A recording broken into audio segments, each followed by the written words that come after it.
In this video, I'm going to show you how you can install the right EA Sports FC companion app. If this video helps, please like and subscribe.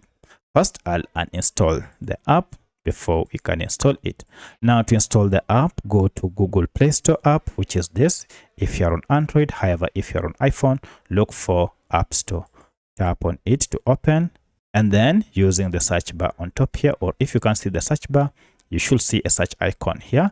Just tap on it and search for companion app. So I'll just search like that, and you can see companion app, and here we have the app. Tap on it, and to know that you have the right app, make sure it is this EA Sports FC. Currently it is for the year 2026, and here the name companion.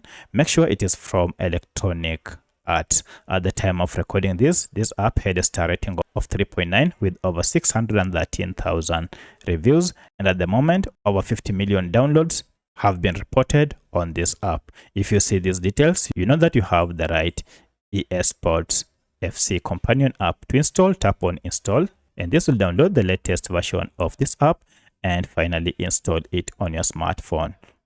Once the app has been installed, you can go ahead and start playing from here. Or if you go to your apps, the app is here, tap on it, and this is the welcoming logo. So that's how you can install the right FC Companion Sports app on your smartphone. If you have any other question, kindly let me know in the comment section. Otherwise, thanks for watching, and let's meet in the next video.